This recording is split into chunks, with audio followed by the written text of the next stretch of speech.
À Tombouctou, l'inquiétude cède la place à l'espoir. La campagne agricole 2024-2025 a bien démarré dans les plaines agricoles. Les exploitants sont optimistes et cela grâce à la mobilisation du gouvernement et ses partenaires. Le commissaire à la sécurité alimentaire en visite dans la cité des 333 Saints a rencontré les différents acteurs.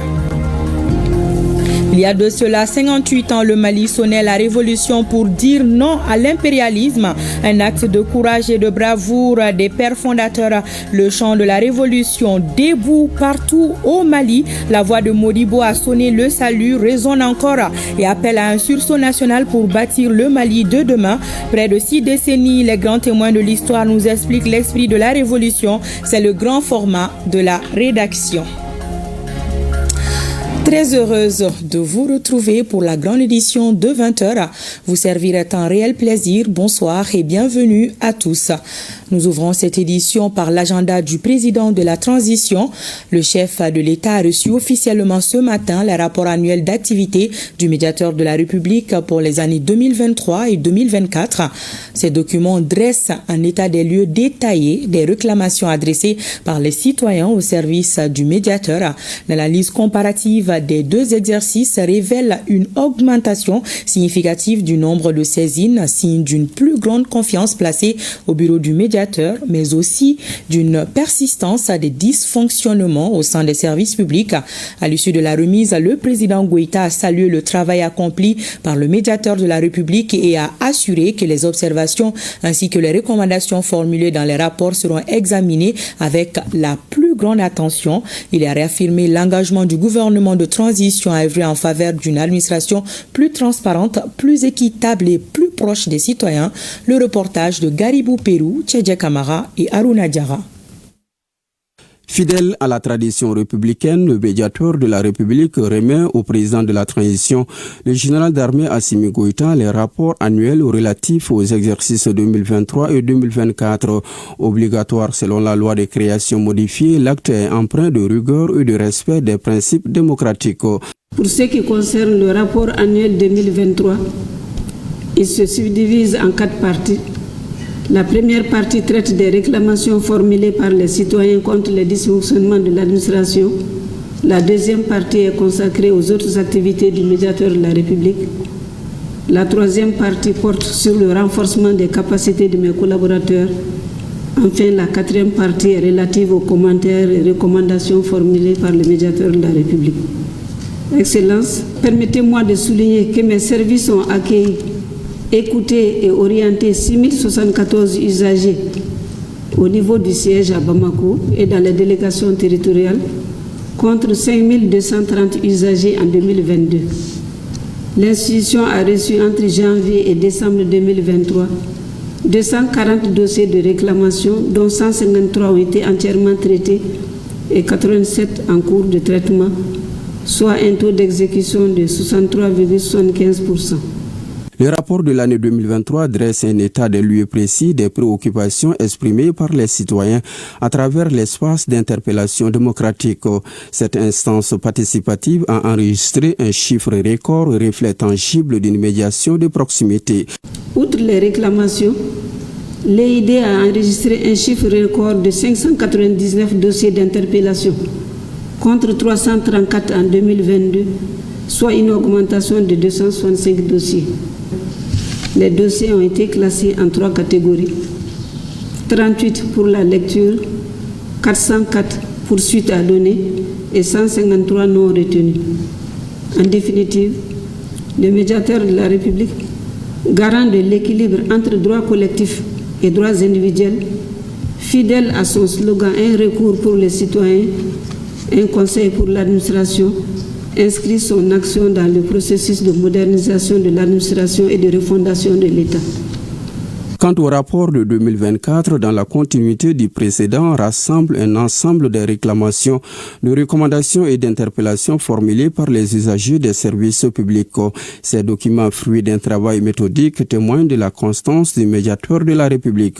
Excellence, Monsieur le Président de la transition, chef de l'État, au cours de l'année 2024, mes services ont accueilli, écouté et orienté 11 693 usagers dont 7 568 au niveau du siège ici à Bamako et 4 125 dans les délégations territoriales contre 6 074 en 2023.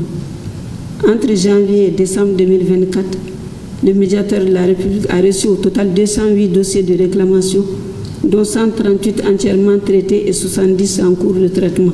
Les domaines fréquemment concernés sont révélateurs des tensions, litiges domaniaux et fonciers, conflits de chefferie traditionnels, problématiques liées à l'orpaillage, à la protection sociale ainsi que les difficultés spécifiques auxquelles sont confrontés les Maliens vivant à l'étranger. La récurrence de ces saisines témoigne non seulement d'une confiance mais surtout d'un besoin impérieux de justice sociale. Prévu par la même loi qui institue le médiateur de la République, cette cérémonie s'inscrit dans le cadre des rendez-vous institutionnels d'importance.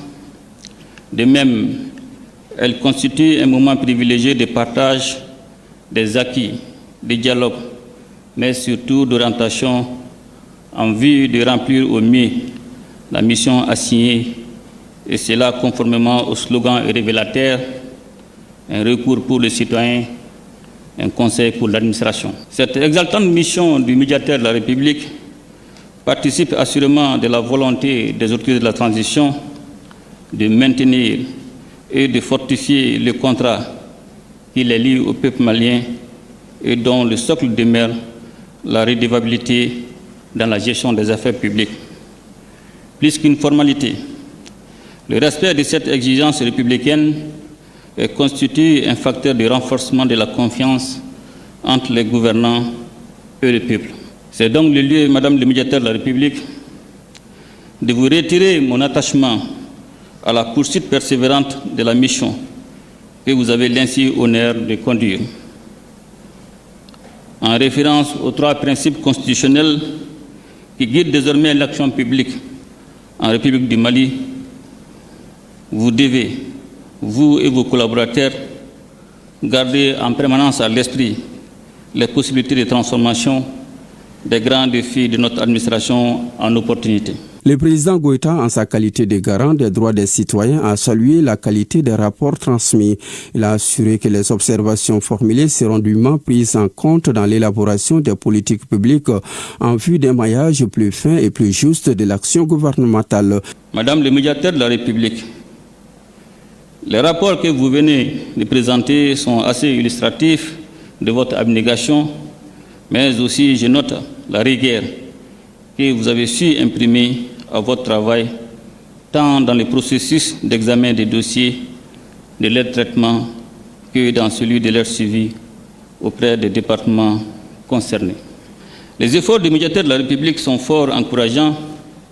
Le chiffre record des interpellations, 599 dossiers en 2023, et l'organisation reçue des 27e et 28e sessions de l'EID l'atteste à juste titre.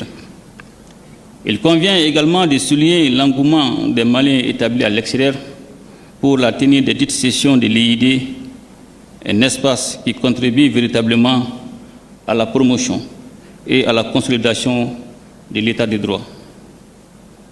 Par ailleurs, je voudrais saluer votre initiative visant à faciliter davantage l'accès des femmes à vos services, par-delà les efforts que vous déployez au quotidien en faveur des citoyens lésés dans leurs droits.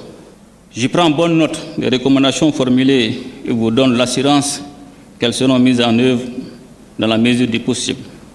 À cet effet, j'invite le gouvernement à prendre les mesures adéquates et afférentes. Et j'exhorte par ailleurs les membres du gouvernement à poursuivre une collaboration fructueuse avec le médiateur de la République afin de maintenir une relation de confiance entre l'administration et les usagers des services publics.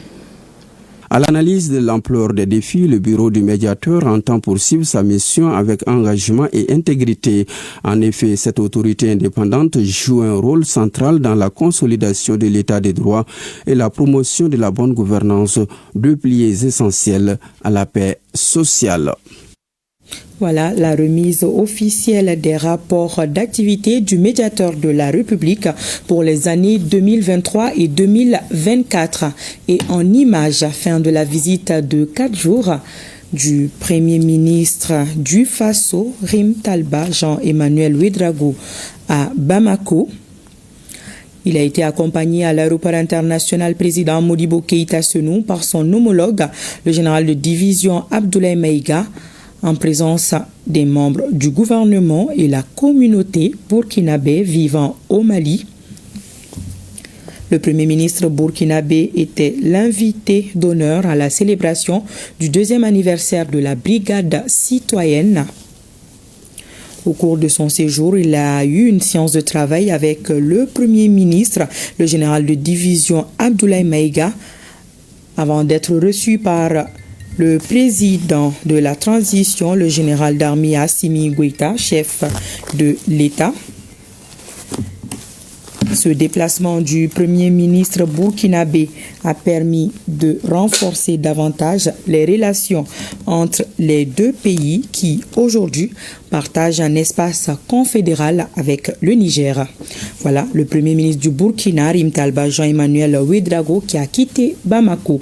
S'il y a un projet gigantesque dans lequel les pays de l'AES se retrouvent, c'est l'Agence nationale de la Grande Muraille Verte, un projet écologique qui incarne l'espoir et la résilience des peuples du Sahel et du Sahara. Les administrateurs de la structure étaient réunis hier à la faveur de la 6e session ordinaire. De cette session, l'on retient que le budget 2025 de l'agence est de 500 millions de francs CFA contre 300 millions en 2024. Djemba Moussa Konaté, reportage. Il ressort de cette 6e session du conseil d'administration de l'Agence nationale de la Grande Muraille Verte que la structure a engrangé d'importants progrès en 2024. Environ 87 000 hectares de terres dégradées ont été restaurés, plus de 13 millions de plants ont été produits et 657 forages ont été équipés pour répondre aux besoins en eau des communautés, entre autres. Cette session vise à faire le bilan des activités réalisées et se projeter sur l'avenir.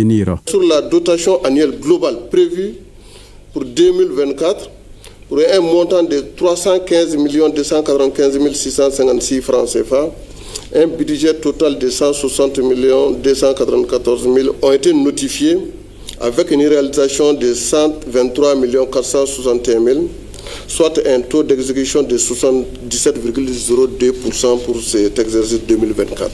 Comme perspective, l'actualisation de la stratégie décennale de notre initiative au Mali demeure indispensable. Il y a également le développement du partenariat pour la mobilisation des acteurs et des ressources que nous devons privilégier, le développement également des actions de protection, de restauration pour la résilience des communautés et des écosystèmes qui est notre raison d'être. Les conclusions de cette session devront renforcer l'efficacité et la visibilité de l'agence au service du développement durable et des populations bénéficiaires. La dynamique internationale autour de la Grande Muraille Verte s'est également renforcée avec l'appui des partenaires de premier plan, tels que la Banque mondiale, le Fonds vert pour le climat, l'Union européenne, le PNUD, le FEM, la BOAD et plusieurs autres. Cela s'est traduit par des financements d'envergure permettant la mise en œuvre de projets stratégiques pour la restauration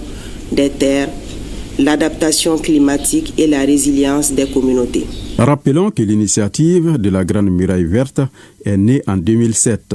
Elle s'étend de Dakar à Djibouti et couvre plus de 2000 km de long et 215 km de large au Mali. La Grande Muraille Verte concerne 12 régions, 92 cercles et 204 communes de notre pays. À Tombouctou, l'inquiétude cède la place à l'espoir. La campagne agricole 2024-2025 a bien démarré dans les plaines agricoles, des endroits qui avaient fortement été inondés l'année dernière, causant d'énormes dégâts. Grâce à la mobilisation du gouvernement et ses partenaires, les plaines ont été réhabilitées à la grande satisfaction des producteurs. Le commissaire à la sécurité alimentaire en visite dans la région a rencontré les différents acteurs. Le reportage de Idrissa Goulou Sissoko. Le commissaire à la sécurité alimentaire, accompagné du représentant du PAM et de la FAO, a échangé avec les services techniques sur la réhabilitation des plaines de Amadja, d'Aï et de Kouriomé suite à l'effondrement des digues de protection l'année dernière. Après une présentation, les travaux de réhabilitation sont terminés et les producteurs ont démarré la campagne agricole 2024-2025. En ce qui concerne les 3 plaines, à l'heure actuelle avec les interventions sur ces 3 plaines par rapport aux différents travaux de réhabilitation, de colmatage des brèches, de reprofilage des canaux. Actuellement, les 3 plaines sont en exploitation. Donc, ce qui est vraiment très très réconfortant par rapport au début de la campagne où nous avons vraiment des inquiétudes légitimes. Avec l'appui des partenaires, notamment le PAM, la FAO, le comité de crise du WHH et l'appui technique des services techniques. Donc nous avons pu quand même réhabiliter l'ensemble des digues de ceinture, l'ensemble des canaux principaux et secondaires. Donc ce qui nous a permis quand même de commencer la mise en eau depuis le mois de juillet pour certains plaines. Donc à l'heure actuelle, les 3 plaines sont en exploitation. La mobilisation des partenaires a été possible grâce à l'engagement de la sécurité alimentaire, grâce aussi à l'engagement des partenaires. C'est le lieu aussi de saluer les différents partenaires qui sont dans la salle, qui nous soutiennent dans ces moments difficiles. Ces 3 plaines nourrissent la ville de Tombouctou. Ces 3 plaines nourrissent une bonne partie du cercle de Tombouctou. La campagne agricole 2024-2025 a été sauvée en région de Tombouctou grâce à une franche collaboration de tous les acteurs. Le remerciement va pour la belle histoire que nous avons réussi à mettre ensemble ou à écrire. Je me souviens de notre dernière visite avec le ministre commissaire et c'est vrai qu'on a très vite compris les enjeux, l'importance de ces enjeux et l'importance de répondre rapidement pour sauver cette campagne agricole. Il y a moins de 2 semaines, le président de la transition du chef de l'État, le général d'armée Assimi Goïta, qui s'engage à mettre la sécurité alimentaire, les questions qui sont liées à la sécurité alimentaire au plus haut niveau des priorités de l'État. Et de cette instruction aussi est donnée pour que, tant que faire se peut, nous soyons sur le terrain présents et à l'écoute de nos concitoyens pour essayer d'apporter des solutions aux problèmes qu'ils vivent tous les jours. C'est dans ce sens que nous étions ici il y a quelques mois et je me réjouis de voir que tout ce la discussion qu'on a eue ici a été suivie. À la lumière des échanges, l'on peut dire que les exploitants des différentes plaines de la région vont passer une campagne agricole en toute sérénité en espérant de bonnes récoltes. Plus de 7 milliards de francs CFA, c'est le coût global du projet TISAL, un projet qui œuvre pour l'amélioration des moyens de subsistance dans les chaînes de valeur centrales et résilientes et aussi des systèmes alimentaires. Il sera exécuté pendant 4 ans. Le reportage de Honoré Chenou et Bassi Traoré. TISAL, transformation inclusive des systèmes alimentaires locaux.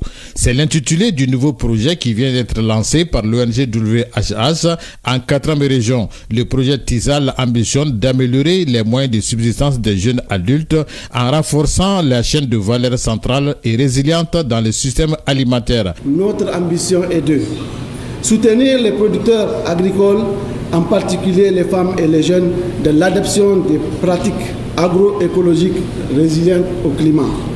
Appuyer le développement des chaînes de valeur locales, porteuses, créatrices d'emplois décents et de revenus durables.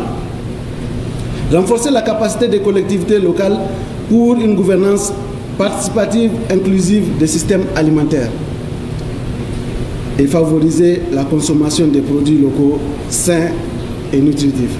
Le consortium a reçu un montant de 7 milliards 78 millions de francs CFA pour réaliser ce projet ambitieux. La présentation du projet aux parties prenantes et les résultats des évaluations préliminaires constituent les temps forts de ce lancement afin de garantir la mobilisation des services techniques déconcentrés et autres partenaires autour du projet. Nous nous engageons à accompagner ce projet à tous les niveaux que ce soit, en facilitant l'accès au terrain, en assurant la coordination entre services concernés et en veillant à l'atteinte des résultats. Le projet TISAL sera mis en œuvre par le consortium WHH, HI et Donilab pour une durée de 4 ans dans les régions de Ségou, Mopti et Badjangara. La GIZ et ses partenaires font la capitalisation du projet de sécurité alimentaire.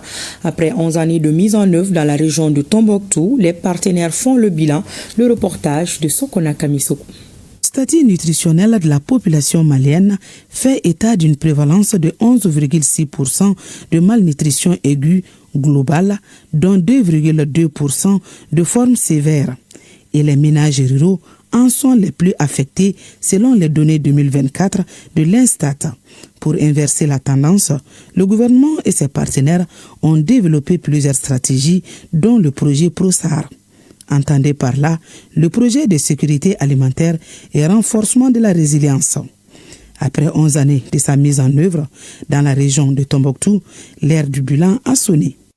Dans l'optique d'atteindre l'un de ces objectifs clés liés à l'amélioration de l'état nutritionnel des femmes en âge de procréer, le ProSAR s'est basé sur les groupes de soutien aux actions de nutrition GSAN.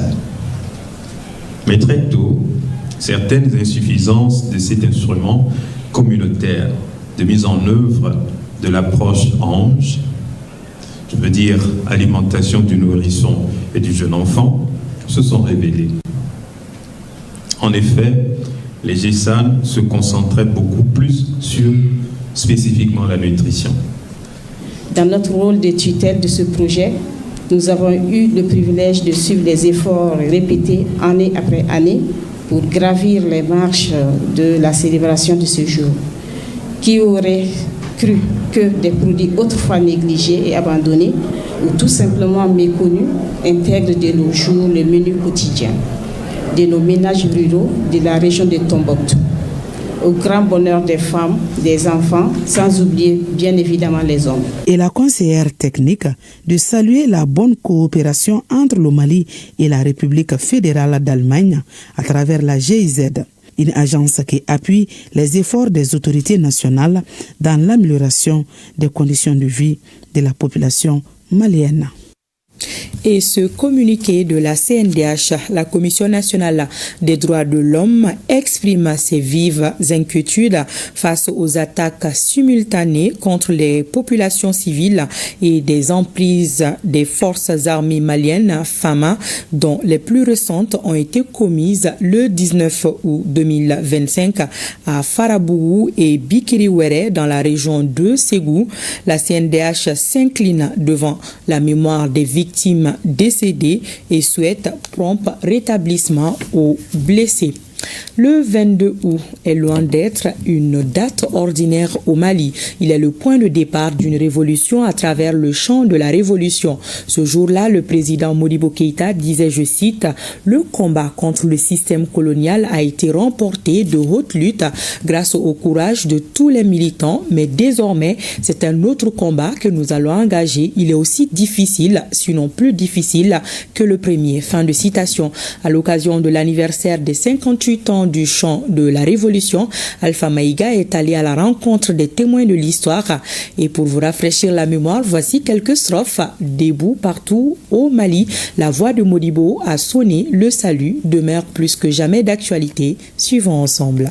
Au Mali, ô ma patrie, la voix de Modibo a sonné le salut. Au cœur du champ de la Révolution, ici un lieu chargé de symboles où l'esprit de Modibo Keïta, le premier président du Mali, continue de résonner. Le 22 août 1967, j'étais déjà enseignant. Justement, c'est nous qui avons chanté ça pour la première fois. La lutte est engagée, debout partout debout. Demain, toute l'Afrique suivra ton beau chemin. Le 22 août 1967, j'étais un cadet au mouvement pionnier. Intellectuel, la lutte est engagée, debout partout debout. Un message, un appel à l'unité et au patriotisme. Le 22 août 1967, le Mali réaffirmait son engagement envers la nation, envers la souveraineté et posait les bases d'un État socialiste. C'est ça. Parce qu'à partir du 22, Modibo avait ses camarades, il y avait le bureau politique. Mais le bureau politique a été brusquement dissous. Modibo a pris un nouveau départ avec la jeunesse. Ils ont pris la révolution en main. On dit qu'on faisait le socialisme, mais on a dit on va à la phase de révolution active. Donc ces jeunes-là, ils ont créé le CNDR, le Comité national de défense de la révolution. L'esprit de ce chant, c'est la révolution. Nous évoquons non seulement le Mali, mais l'Afrique, parce que Modibo était un panafricaniste. Il avait commencé par l'Union Ghana-Guinée-Mali, ensuite la Fédération du Mali avec le Sénégal. Le président s'était rendu à l'évidence que le régime avait été infiltré par l'ancienne métropole qui avait vraiment posé des jalons pour déstabiliser véritablement le régime. Et donc ceux qui étaient ses collaborateurs directs, il a eu le temps de faire le distinguo entre les plus sincères, les plus fidèles et ceux qui ne l'étaient pas, qui étaient au service donc de l'ancienne métropole. Ô ouvriers, amis soldats, intellectuels, et paysans. Modibo Keïta croyait en l'éducation pour bâtir une nation forte. La jeunesse, les femmes, les artisans, tous devaient contribuer à la révolution, faisant preuve de sacrifices moraux, intellectuels et civiques. On était à une époque où véritablement la notion de patrie était véritablement un combat pour lequel tout le monde était prêt à s'engager jusqu'au bout, sans jamais imaginer un seul instant la possibilité de reculer, parce qu'on avait foi, n'est-ce pas, au choix politique du premier président de la République, Modibo Keïta, qui était le socialisme.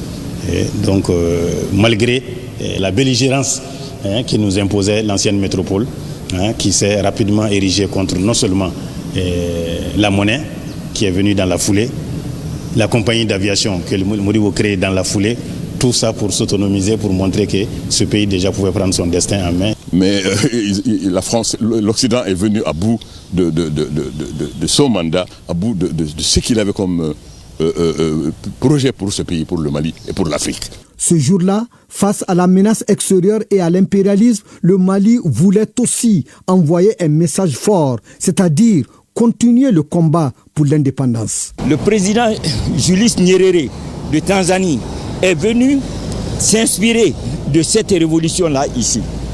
Il a même offert un zèbre à Modibo qui se trouvait au jardin zoologique.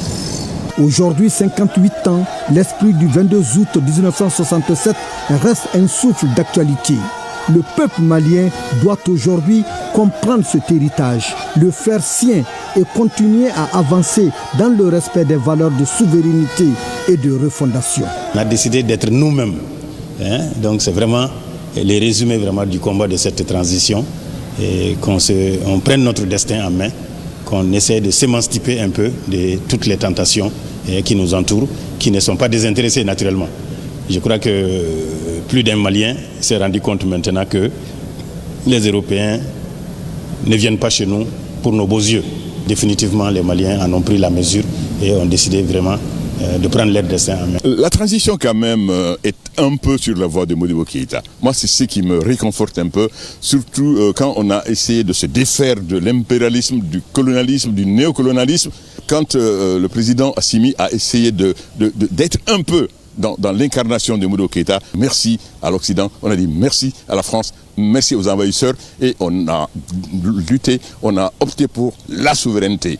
Le Mali était visité par beaucoup de révolutionnaires, donc des révolutions panafricaines. Donc ils venaient, on échangeait. Donc le Mali d'aujourd'hui aussi, on est comme à la phase d'une certaine révolution. On a rompu avec un ordre. Je souhaite que ce soit une révolution vraiment menée qui s'inspire des tares de l'ancienne révolution, des difficultés de l'ancienne révolution, que cela puisse servir aujourd'hui. Une invitation à se lever, à se mobiliser et à œuvrer pour un Mali fort, uni et souverain. Le chant de la révolution du 22 août continue de résonner 58 ans ce jour de l'année 2025 dans tous les cœurs maliens. Il faut de la confiance, de la sagesse, de l'amour du travail, surtout la justice. Inviter l'ensemble des citoyens, jeunesse compris, à revenir sur terre, j'ai envie de dire. ne pas tomber dans la tentation de tout ce qu'on les miroite à l'intérieur, à travers le monde, comme modèle de développement, comme modèle de réussite. On a fini de comprendre déjà que l'Europe, ce n'est plus l'Eldorado. Le Mali doit se souvenir de ses héros et de leurs sacrifices et continuer à écrire sa propre histoire. Debout, Mali, pour l'avenir.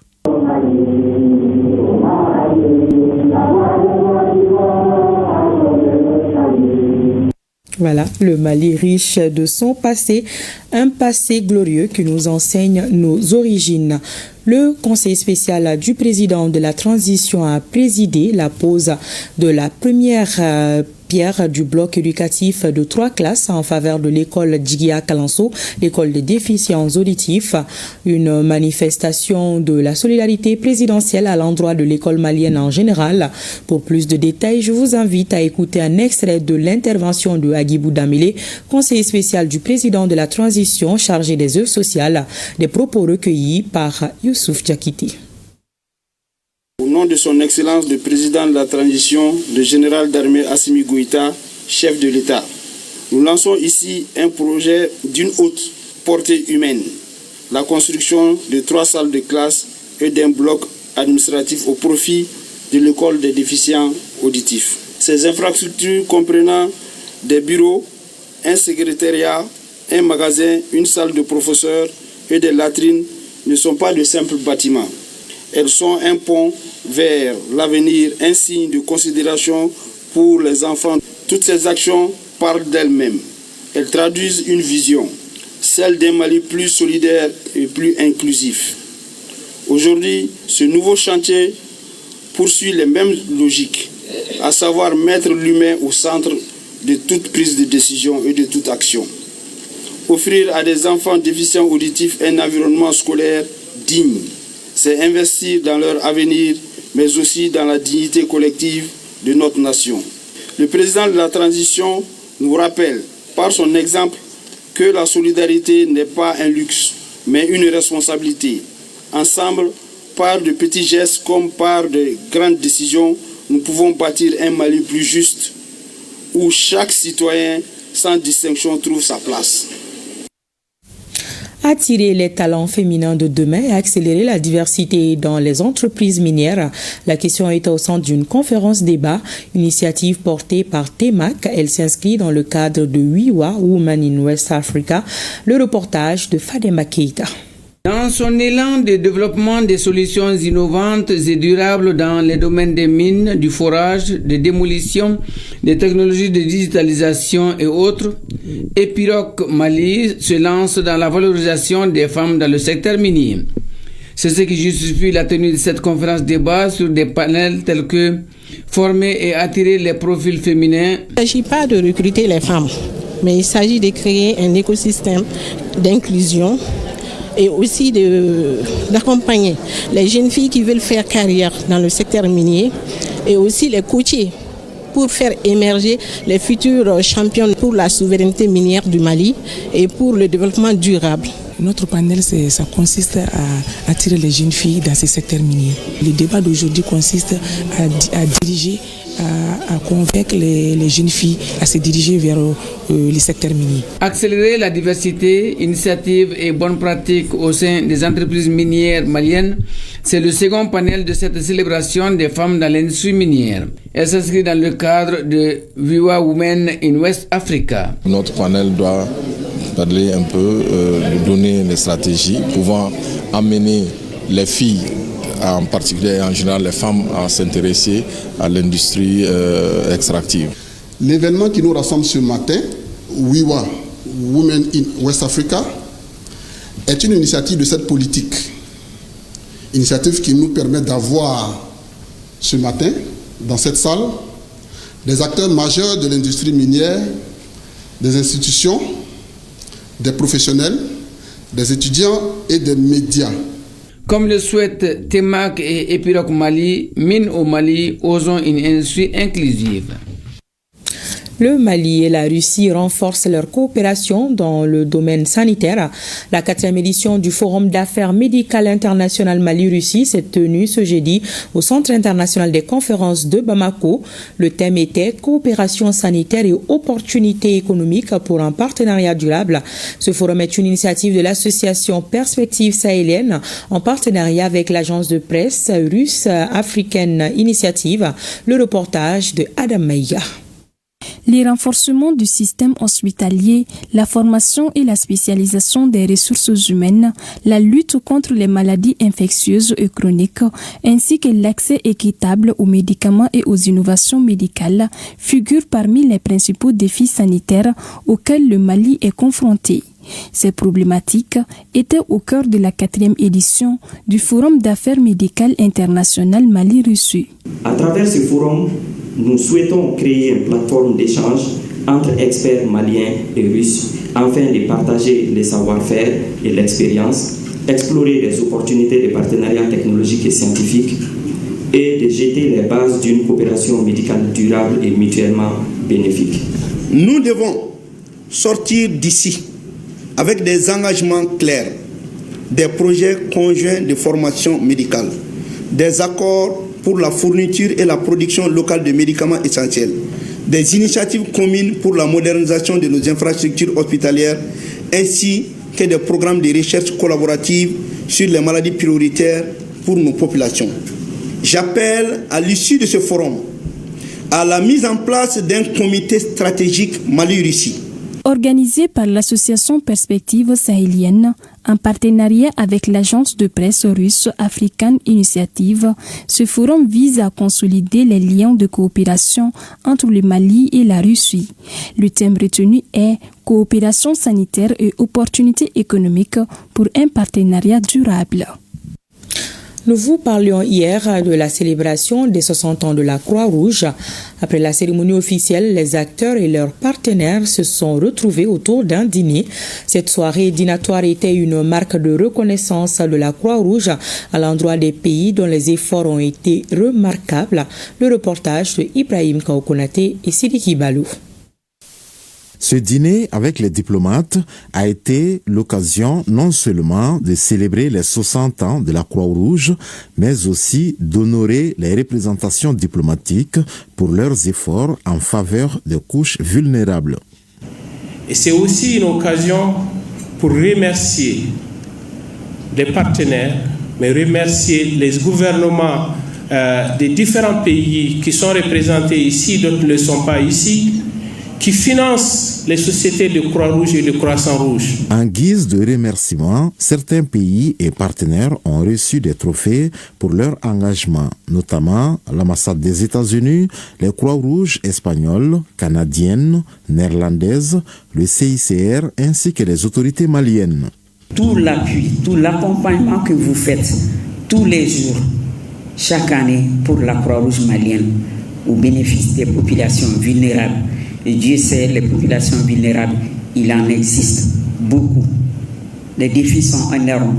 La Croix-Rouge malienne ne saurait relever ces défis sans votre accompagnement et sans votre soutien. Je voudrais vraiment exprimer ce soir toute notre appréciation, en tout cas au nom du système des Nations Unies, pour votre courage, le dévouement dans l'apport au secours, du secours et d'espoir aux populations vulnérables, souvent dans des conditions sécuritaires très très précaires. Et on l'a rappelé hier, nous rendons encore une fois hommage à nos collègues qui avaient péri le 25 juillet dernier en faisant une opération humanitaire. Donc nous faisons face tous les jours à ces défis, mais je sais que vous êtes résilients, vous êtes sur le terrain. Donc merci pour ce que vous faites. En tout cas, comptez sur nous. Les belles mélodies de Seiba Diabaté ont mis fin à la cérémonie.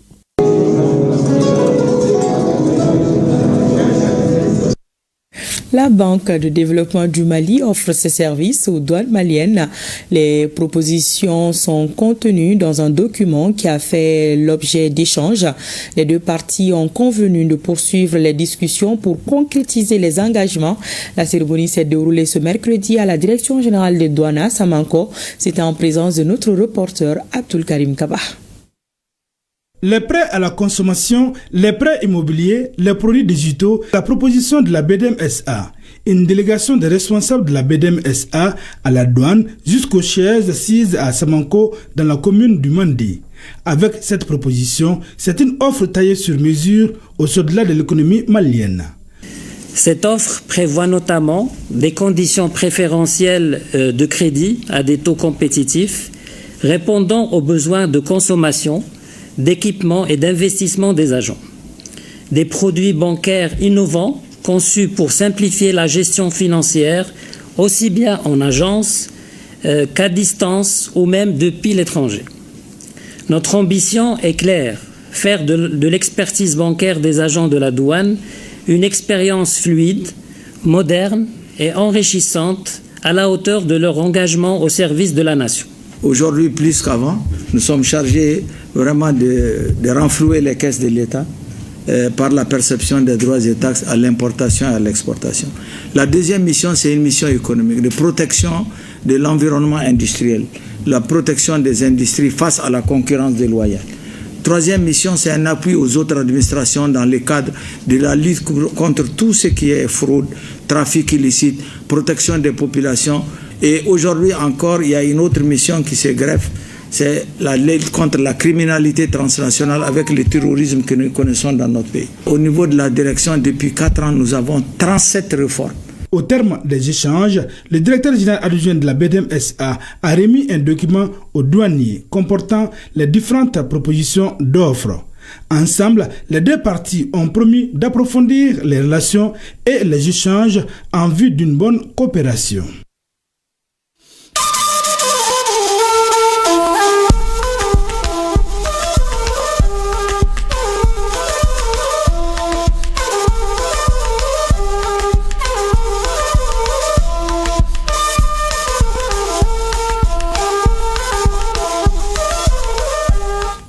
La page AES nous conduit au Niger où la liquidité ne circulera plus afin de lutter contre la corruption.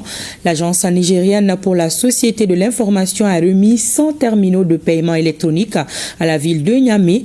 La cérémonie s'est déroulée en présence du ministre du Commerce et de l'Industrie. Le reportage de Moustapha Amadou.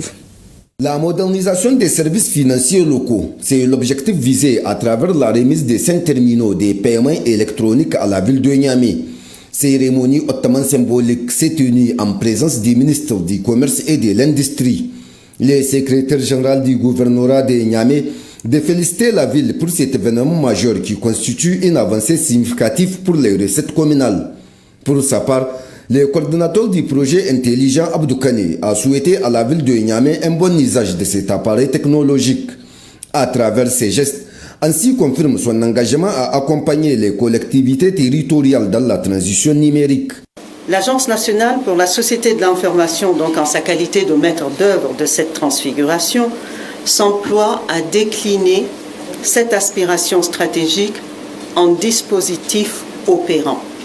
Le projet Village Intelligent, loin d'être une initiative isolée, constitue le paradigme de notre action. En réceptionnant ces équipements électroniques, l'administrateur délégué de la ville de Niamey a déclaré que cela constitue une opportunité majeure de moderniser leurs services et de sécuriser les paiements tout en facilitant les opérations des usagers. Cet appui matériel d'une grande portée stratégique s'inscrit dans la continuité de notre engagement en faveur de la digitalisation de la collecte des taxes et des redevances municipales. Il répond à une double exigence. Renforcer la transparence et la traçabilité dans la mobilisation des ressources locales et faciliter et sécuriser le paiement des citoyens et contribuables. Cette initiative rejoint parfaitement la vision portée par les plus hautes autorités de notre pays, au premier rang desquelles Son Excellence le général d'armée Abdourahmane Tiani, président de la République, chef de l'État. La ville de Niamey, désormais équipée de ces terminaux, ambitionne d'offrir des services publics plus rapides et plus sûrs au bénéfice de ses citoyens. Le président du Faso, chef de l'État, le capitaine Ibrahim Traoré, a présidé hier une cérémonie exceptionnelle de montée des couleurs avec la première promotion de camp vacances Faso Mebo. Dans la cour du palais présidentiel, les visiteurs du jour ont monté les couleurs nationales en chantant l'hymne national en moré sous le regard administratif du chef de l'État et de leur parrain, le colonel Ismaël Djouari. L'objectif de ce camp est de faire des participants de futurs adultes intègres en leur inculquant leurs certaines valeurs. Le point avec Nyarki Teda. Un retour au calme pour les campeurs de Faso Mebo après une semaine d'intenses activités sur le site et des immersions dans plusieurs institutions du pays.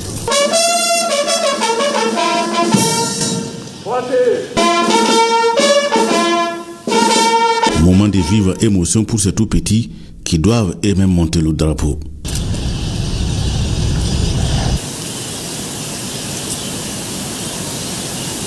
Au grand complet, les 408 campeurs entonnent le ditanier, l'hymne de la victoire en langue nationale morée.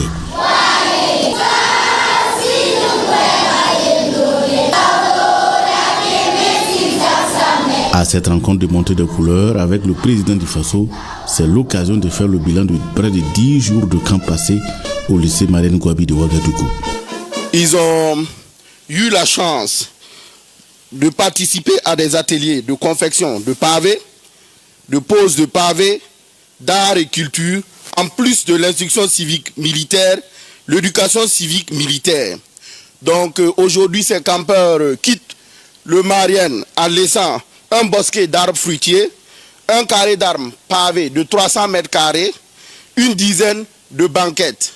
Pour réaliser ces résultats, les campeurs sont répartis en 8 sections avec des noms bien connus des terroirs. Bafouji, Bam. Nos campeurs avaient une devise. Quand vacances, Faso Mebo.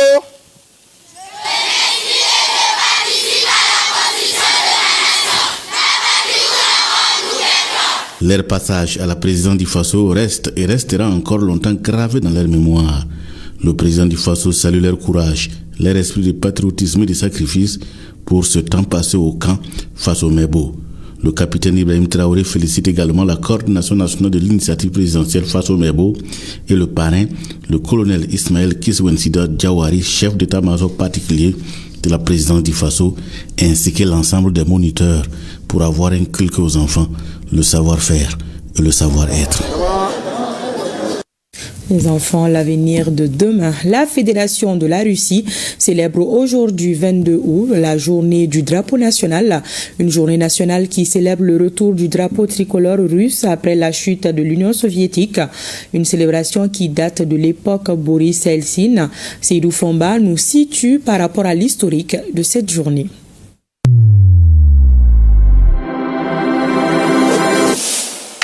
C'est le 20 août 1994 que le président de la Fédération de Russie à l'époque, Boris Yeltsin, a signé le décret relatif à l'institution de la journée du drapeau national. Elle est célébrée tous les ans le 22 août. C'est pour célébrer le rétablissement du drapeau national historique de la Russie suite aux événements d'août 1991 quand le pays venait de vivre une tentative de coup d'État. En effet, le drapeau national russe, dans sa version actuelle, rouge, bleu, blanc, a été hissé sur les toits de l'Assemblée nationale russe le 22 août 1991 comme symbole de l'échec de la tentative de putsch qui a eu lieu cette année-là.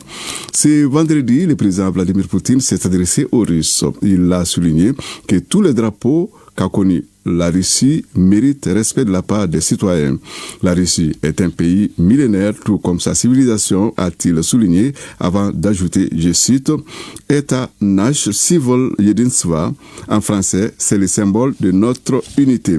Selon le président Poutine, le drapeau national russe va toujours inspirer les citoyens du pays pour qu'ils aillent toujours de l'avant jusqu'à la victoire pour confirmer la gloire de la Russie. Fin de citation. Il faut rappeler que l'histoire du drapeau national de la Russie est très ancienne. En 1815, sous l'impératrice Ekaterine II, le drapeau comportait deux couleurs, le rouge et le blanc.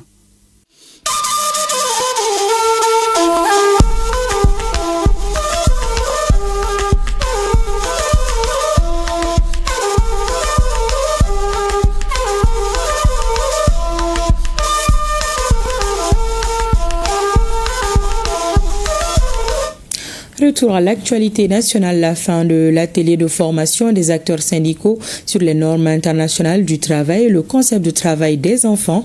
Après 3 jours de travaux, la vingtaine de participants a été outillés sur ces thématiques. Initiative portée par la Confédération malienne des travailleurs. Objectif, promouvoir l'excellence dans la lutte syndicale. Bokari Koulibaly et Oumar Katraoré ont suivi la cérémonie de clôture de la session. Voici leur reportage. Les normes internationales du travail et la lutte contre le travail des enfants, ces notions n'ont désormais plus de secret pour une vingtaine de syndicalistes. Après 3 jours de formation, les participants repartent outillés et confiants. Avant d'être là, j'avais une haute définition des différents concepts que nous avons eu à voir ici. On a eu la chance d'avoir un éminent formateur qui nous a vraiment beaucoup appris. On a échangé sur des points comme la liberté syndicale, n'est-ce pas, l'association collective, la négociation collective qui ont abouti au dialogue social. Débat, échange et partage d'expériences ont marqué cette session.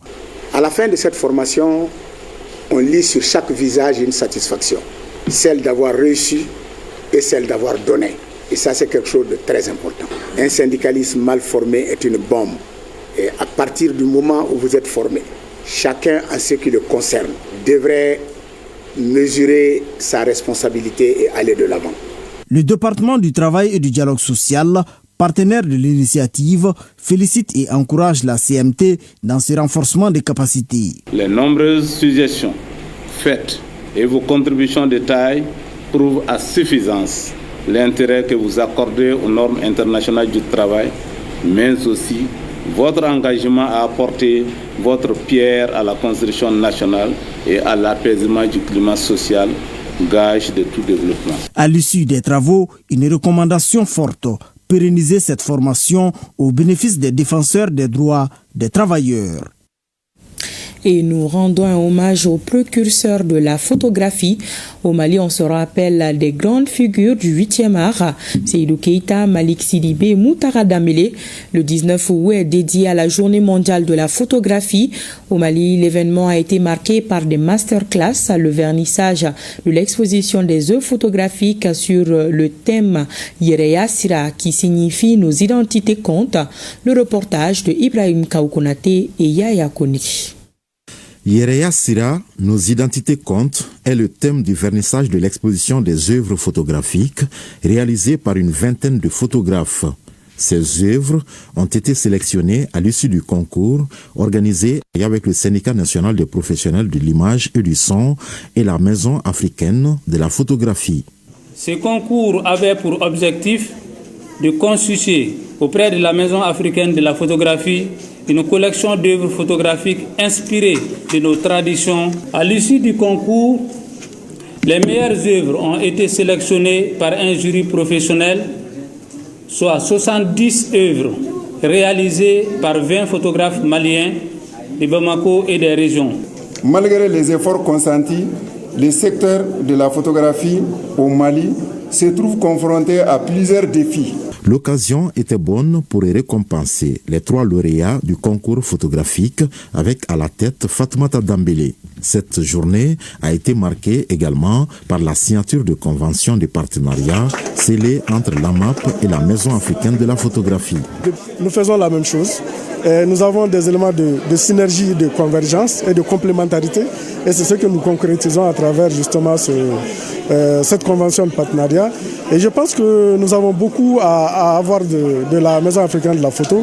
Et elle sait déjà qu'elle peut beaucoup puiser à l'Agence malienne de presse et de publicité. Et c'est en cela que nous avons décidé de marcher ensemble. Depuis 2010, la Journée mondiale de la photographie est célébrée à travers l'organisation de divers types d'activités permettant aux structures et aux acteurs du secteur de la photographie de partager avec le monde leur création, leur vision et leur expérience dans la pratique. Pour cette année 2025, la Maison africaine de la photographie, à l'instar d'autres structures et organisations dédiées à la photographie, organise 2 activités. Une masterclass sur le thème conception et montage de projets photographiques initiée à l'intention des artistes photographes et auditeurs du domaine de la photographie. La deuxième activité concerne l'exposition photo intitulée Yereya Sira. Un atelier de masterclass sur le renforcement des capacités des photographes ainsi que des hommages ont été rendus à certains pionniers du secteur comme Malik Sidibé, Seydou Keita, Abdraman Sakali, Django Sissé, Adama Kouate et Alunba. De nouvelles publications dans vos librairies. La première s'intitule « Les stratégies ou critiques sur l'éducation contemporaine ». Elle parle de l'éducation des enfants et le comportement des éducateurs en milieu urbain et rural. L'auteur de cette publication est Adama Djonkula Diarra. La seconde œuvre est Le lieutenant de Jassani. C'est un ouvrage de 188 pages qui retrace la vie d'un soldat de l'infanterie coloniale. Le livre est de Seytou Kamara. Voilà, des publications à retrouver dans les différentes librairies. Et c'est la fin de cette édition. Merci à vous que nous suivez de la Suisse. Pensée spéciale à nos femmes. Bonsoir.